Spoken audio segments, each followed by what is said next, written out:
Pemirsa, pertumbuhan ekonomi Indonesia diprediksi bisa terus meningkat jika pemerintah melakukan transformasi pada sektor ekonomi. Selain itu, pemerintah juga dinilai perlu menempuh kerjasama perdagangan bebas untuk mensejahterakan masyarakat.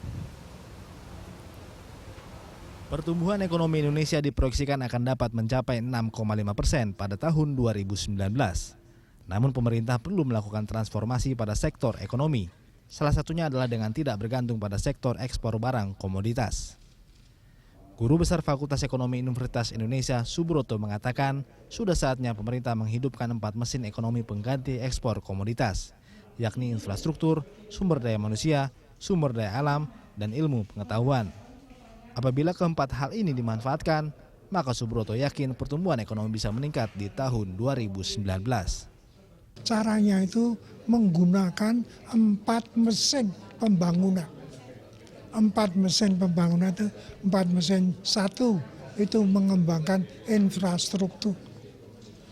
Mesin yang kedua mengembangkan sumber daya manusia. Tidak hanya jumlahnya tapi kualitasnya. Yang ketiga sumber daya alam. Tidak hanya kita ekspor mentah, akan tapi kita olah lebih dah. Dan yang keempat adalah ilmu pengetahuan. Sementara itu, Ketua Komite Ekonomi dan Industri Nasional Ken Sutrisno Bahir memprediksi Indonesia akan sejahtera pada 2045. Menurutnya, menjadikan Indonesia sebagai negara yang sejahtera tak semudah membalikan tangan. Apalagi jika masih ada pemimpin atau pejabat yang mengedepankan pragmatisme dalam menentukan kebijakan. Para elit politik itu hanya berpikir 5 tahun, ya bagaimana menang, bagaimana pilkada menang, bagaimana pemilu menang. Nah, untuk itu kita harus mempunyai tujuan yang sama. Boleh itu mereka punya program-program itu, tapi jangan sampai mengganggu perjalanan yang akan kita tuju, yaitu mensejahterakan rakyat.